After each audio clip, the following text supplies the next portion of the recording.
So anyway, back to where we are, all a bit thrown after Gareth's introduction there. So I don't know if you've picked up on the fact I love spring harvest. I've probably gone most years since I was about 15. And I was going to make a stupid joke like that was only 5 years ago, but let's not bother with that one. And I really find it's a place where I encounter God, where I'm challenged, where I'm equipped to live the life that God's called me to. And actually, wasn't it interesting when we asked each of the people who'd been this year, that was a bit of a standout for them, that they felt they were equipped and challenged to come back and live the life that he wanted them to. That was a very quick summary, but that was kind of what they were all saying there. So I think it would be really amazing if we could all go as a church next year and encounter God there together. That would be fantastic. Obviously, we're not going to make anybody go, but we'll put it out there, and it would be wonderful if we could take a big group next year. But I'd love to share with you all now just a bit from this year's teaching on Nehemiah. It was all so good. But the part that I'm going to share with you really resonated, and I feel that it was not just a challenge for me, but I also think it was a challenge for us as a church here in Gateway. So I'm quite keen to share that with you. So Nehemiah, what do we know about him? Well, first of all, lots of Christians have been talking lots about Nehemiah since the pandemic for the very reason that it's the topic about rebuilding in the Bible. And so they're looking at how we can rebuild after the pandemic. And I don't know if you remember, but our very first meeting here, just before the summer, Josh spoke on Nehemiah. So quick test, Josh, can you remember what you said? No, I'm only kidding. It's just a joke. It was just a joke. I am joking, and I wasn't going to be that cruel. Josh could have just shown me up then, couldn't he? And marched up here and delivered the talk. No, I'm only joking. But actually, yeah, it is a topic that lots of Christians feel the importance of right now as we rebuild after the pandemic. So firstly, if you don't know, Nehemiah was a book in the Old Testament.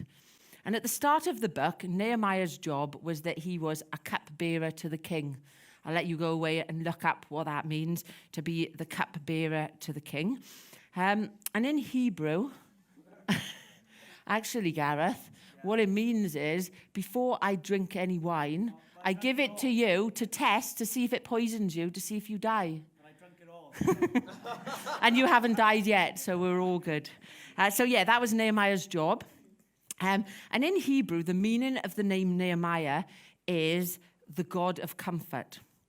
And the book starts in the city of Susa. And this is what I loved about the Spring Harvest teaching this year. They gave you so much of the background, and I think it really sort of helps. So the city of Susa is a beautiful and possibly a perfect city, they described it as, which Nehemiah had come to be located in. So for the context, Nehemiah was an Israelite. And many years before, they had been deported. The Babylonians had come in and taken them away from their home in Jerusalem and taken them off to Babylonia, and then gone and destroyed Jerusalem and left it in ruins. But for context, because I think it helps us to remember to think about this, that the Bible is not just a storybook. It talks about real people in real places. So the city of Susa today is actually in modern-day Iran and Iraq. It's in that area of the world. So it's a real place. And that might just help us get the gist of where it is in relation to Israel. But Nehemiah had been taken off there along with many of the other Israelites. But 60 years after they'd been carried off into exile, the Israelites started to return. So firstly, there was someone called Zerubbabel, and he brought back the royal line of David, and he started to rebuild the social and the community life of Jerusalem. And then some 80 years after that, I think it's important to note that we're not talking about they were taken off in 2 or 3 years, they came back, and then another 2 or 3 years. Actually, they were taken off into exile, and they were there for 60 years before the first people started returning to Jerusalem. And then a following 80 years before Ezra returned with the religious leaders and the priests and the Levites and started to rebuild the spiritual part of life in Jerusalem. And this is where we step into the story of Nehemiah. So let me read the first chapter to you. So Nehemiah 1, verses 1 to 10 reads this. The words of Nehemiah, son of Hakaliah. In the month of Kislev, in the 12th year, whilst I was in the citadel of Susa, Hanani, one of my brothers, came from Judah with some other men, and I questioned them about the Jewish remnant that had survived the exile, and also about Jerusalem. They said to me, "Those who survived the exile are back in the province, are in great trouble and disgrace. The wall of Jerusalem is broken down, and its gates have been burned with fire." When I heard these things, I sat down and wept. For some days I mourned and fasted and prayed before the God of heaven. Then I said, "Lord, the God of heaven, the great and awesome God, who keeps his covenant of love with those who love him and keep his commands, let your ear be attentive and your eyes open to hear the prayer your servant is praying before you day and night for your servants, the people of Israel. I confess the sins we Israelites, including myself and my father's family, have committed against you. We have acted very wickedly toward you. You have not obeyed the commands, decrees, and laws you gave your servant Moses. Remember the instruction you gave your servant Moses, saying, 'If you are unfaithful, I will scatter you among the nations. But if you return to me and obey my commands, then even if your exiled people are at the farthest horizon, I will gather them from where they are and bring them back to the place I have chosen as a dwelling for my name. They are your servants and your people, whom you redeemed by your great strength and your mighty hand.'" So that was Nehemiah chapter 1, the start of the story. And in verse 3, Nehemiah is just hearing about the trouble that his people are in back home. I guess it's fair to say they didn't have Zoom and FaceTime and all of these things there, so they weren't in constant contact. So this is how they found out what was happening back home when people came and shared with them. So this is Nehemiah was hearing. And as I listened to Chris Rogers, he was the Bible teacher sharing, I pondered where we are as a church, actually.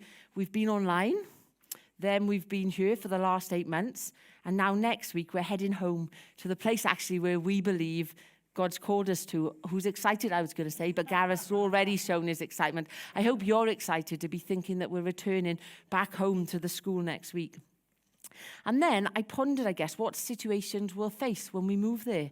Who is God calling us to serve? Wasn't it interesting that James said his takeaway was that when he came back, it was how he could serve God and how he could help rebuild. And Gareth, likewise, how we can build a community. So who is God calling us to serve? And how can we help our community rebuild after the pandemic? What are the issues our community are even facing? How can we help? You know, these are some of the questions I believe we need to be asking. I was thinking, is Kintsugi Hope a way that we can actually help people talk through some of the things they've been through in the pandemic and help people move forward? Lots of questions. But moving on, we read Nehemiah's response in verse 4, and it's a bit of a striking response. It reads this: "He sat down and he wept." He was heartbroken over the situation, and his first response to note was not to get up, run out there and start building, but he sat down and he wept. Probably would not necessarily have been my response, and it did really stand out to me. But also, the parallel was drawn that the writers in the New Testament echo this when they use the same language when they say Jesus wept. So in John 1, verse 35, when Jesus saw Mary weeping, he was deeply moved and troubled, and he wept. Likewise, in Luke 19, verse 41, we read Jesus wept over the city of Jerusalem. And then in Hebrews 5, verse 9, we read how Jesus offered up prayers and supplications with loud cries and tears to the one who was able to serve him. I often make a bit of a joke, I know, with some people in the church, and I say, I'm putting them in the criers bucket because they're very easily moved to tears. But actually, just to say, I'm only joking. Actually, what a gift to be able to express that their hearts are being touched. And that's the last time you'll hear me say that. Actually, God doesn't want us to be hard-hearted, does he? But he wants us to have tender and compassionate hearts to the people around us. And I'll be honest, I was challenged. Nehemiah's response was heartbreak as he wept over that situation. Jesus' response was to weep as his heart was troubled. And how often, this was the question to me, and I'm sharing it with you guys as well, how often do we weep over the situations in our community? Do we allow God to break our hearts? Or have we become somewhat a little bit hard-hearted? My first challenge is that as we move into this new season, as we return to the school next week, will we ask God to break our hearts for what breaks his? And will we weep with him over those situations? I left Spring Harvest with the challenge personally to ask God to tenderize my heart. And does that resonate with you guys as well, maybe? Maybe actually if you are in that crier's bucket, you're already there. But for those who don't know me, and just to be clear, I really am only joking, because I just think it's great actually to be like Jesus. I don't really want to be the person crying, but Jesus breaks our hearts and we express it in whatever way. But the key thing there is actually that he breaks our hearts and we connect with his, isn't it? And I was thinking as I heard this in Spring Harvest that actually as a leadership, we've been chatting quite a lot lately about prayer at Gateway. So when I first came to Gateway, prayer was really at the heart of the culture. There was a weekly prayer evening. They often had regular prayer days. There was a lunchtime prayer meeting where we specifically focused on praying for those in the community. Just times of prayer together were at the heart of Gateway's culture then. And I remember actually back to the start of the pandemic, I don't know if you remember, the first thing we did as a church was we got online every morning at 8:30 for those who could wake up. And we prayed together probably for the first 3 months of the pandemic. Prayer was at the heart of our culture. And then we had, albeit online, a week of prayer where we came together and we just sought God together. Seeking God's heart has always been at the heart of Gateway's culture. And we have been discussing how we want to make sure it stays there. And that's why when we put together the vision that we shared in the autumn, prayer was one of the priorities one of the 5 priorities that we brought was prayer. We said that prayer, that's building a relationship with Jesus, should be the foundation of everything that we as a church want to do. And our aim is to continue to create a culture of prayer in the fellowship, which includes an encouragement to live personal lives of prayer, to provide opportunities to gather as a church community in prayer, and also to gather with other church fellowships across the town in prayer. And we're conscious actually that since last summer, life's been busy, isn't it? And it's been busy for all of us, both personally and as a church. And life's opened up more and more. And actually, it's difficult now to find times to gather again. In lockdown, we were all locked in our houses, and everybody perhaps looked forward to the opportunity to connect together. But being honest, we're all struggling, I think, to find times to connect up sometimes. And we've been talking about how we can continue to follow the direction that God's calling us into whilst ensuring that we provide space to pray. And even more so, that we make sure that prayer remains at the centre of all we do, forming the foundation that all of our work and our service is built upon. So I was thinking about prayer and obviously listening to the guys talking in Spring Harvest. And often our prayers can be a little bit like arrow prayers to God, can't they? Asking God to step into situations and move, but just a shopping list, an arrow prayer. And Nehemiah did pray that, because we read in Nehemiah 2 verse 4 where it says, "The king said to me, 'What is it you want?' Then I prayed to the God in heaven before I answered the king." So, Nehemiah did fire those arrow prayers, but that wasn't his starting point. Actually, his starting point was to press pause. I love that thought. I don't know about you. I don't do it nearly often enough. Perhaps that's why it stood out to me. But to just press pause. Nehemiah heard of the situation and he paused. He wept. He allowed his heart to be broken and he paused again and he sought God. And I really believe God's challenged us as a church to do that right now. So over the coming month in May, I hope you all know, we're about to start running the outreach equipping courses, an opportunity to get equipped for the work ahead. But alongside running these, let's also prioritize prayer and seek God individually and together for his heart as we desire to reach out and help and serve the community around us. I was listening to an audio book the other day. It's called The Ruthless Elimination of Hurry by a guy called John Mark Comer. I'd not heard of him before. And he commented actually in this on the number of times we touch our mobile phones every day. And maybe it stood out to me because I touch my mobile phone an awful lot in the day. But he made a great challenge and a great comment. And he said, imagine if we connected with Jesus that many times in a day. What a difference that would make. And also later in his book, he reiterated the importance to be rooted in the moment and connected to God. You know, Jesus wasn't he? He was rooted in the moment and he was connected to God. And if we want to truly be his followers, then we need to be as well.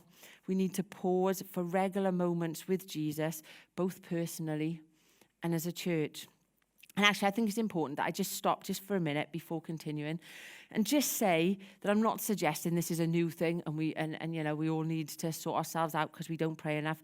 Far from it. As I've already said, it's always been at the heart of Gateway's culture. You know, when I came to Gateway, it's kind of what drew me and what I loved about Gateway. And I believe actually what God really wants to do right here now is just remind us to keep it that way. So it's about being better at what we do and not letting it slip from our priorities. We just want to keep it there in the forefront. So I'd just like to share just a few more thoughts that stood out to me from Nehemiah's time of prayer as he allowed God to break his heart for the situation in Jerusalem. So in the passage we read earlier in Nehemiah 1, Nehemiah did 4 things to help him correct his course, to sort of get on the right course. He mourned, he fasted, he prayed, and he confessed. So mourning in this situation was where Nehemiah allowed God to break his heart for what God was touching his for. You know, we've already considered this a bit, haven't we? And asked the question, do we take enough time in Gateway for God to break our hearts for the need around us? But the second thing he did was he fasted. Fasting, what's that all about? Fasting is definitely something I don't talk enough and think enough about. Maybe it's because secretly we love our food enough, so we're quite happy to ignore that one. But I love the comment that was made by one of the speakers at Spring Harvest. And he said this: prayer and fasting is about aligning ourselves with God. And fasting creates the space for us to do that. Fasting allows us to create space to align our hearts with God. I want to make sure my heart's aligned with God today and going forward. And I hope that we as a church want to make sure that we align our hearts with God as well. We want to live our lives and daily serve God out of hearts that are aligned with his. And this doesn't just happen. We need to give time to God. So maybe God is challenging you today to consider fasting or somehow making more time to hear from God.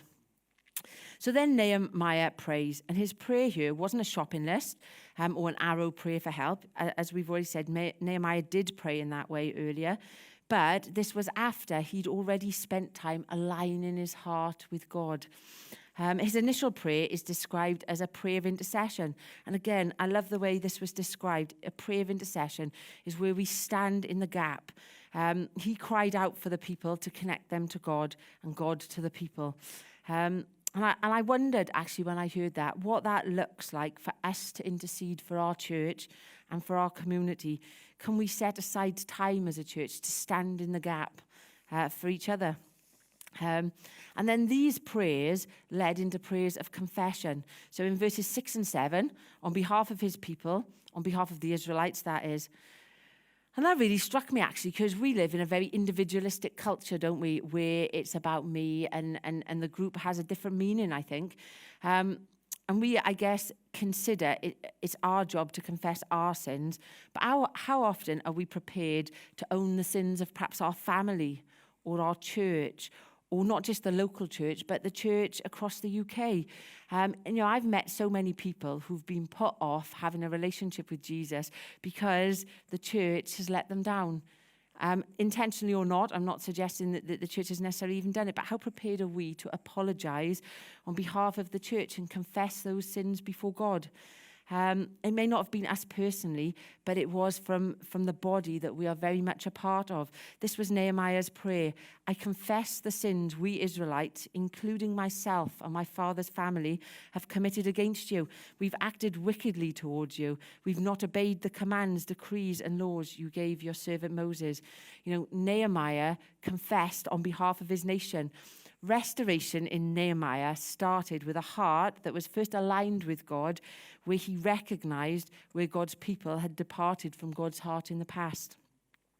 So, as we return to the school, back to our home, let's be looking for ways over the coming weeks and months to connect in prayer, to seek God together, to seek God's heart, that he might break it for what his heart is breaking for, that we will weep for the people as he fills us with such deep compassion for the community that he has called us to serve. Maybe even making space for fasting. Maybe that's a challenge for some of us. To intercede for our church and community, to stand in the gap, connecting our family and friends to God as Christ intercedes for us. And to identify with our tribe, our family, our community, and to confess our sins. So we'd love to gather a team of people who have a heart to see prayer continue to be at the center of everything that we're doing and will do as a church. So if you have a heart for this, then please come and talk to me, because we're a body. And I don't know if you remember back in September when we first gathered here, Pete shared about the picture that someone had shared with him about a double-decker bus, and actually on that bus is not seats, it's roles. And maybe if your role is prayer, if God has given you a heart for prayer, and that's where you can serve him, well, then come and see me, because we'd love to help you be released to serve in that way. And then finally, when Nehemiah started to pray, I doubt he realized that he would be the answer to those prayers. When you go home, take some time perhaps to read the rest of the story of Nehemiah and see how. And it struck me, actually, was it Chloe said that she might be the answer to some of the prayers? That was her sort of takeaway. So as we seek to keep prayer at the center of our culture, let's also be prepared to step forward in service as God will, without doubt, use us to help meet the needs for what breaks his heart in the community around us and in the church. So let's just reflect now on all that's been shared today, not just as I've shared, but also what some of the other guys shared earlier, as we stand together and we're going to sing Cornerstone. And as we sing, why not ask God to start breaking your hearts, or to continue breaking your hearts maybe, for the things that is breaking his. So thanks, Pete, if we can play Cornerstone, if we stand and sing.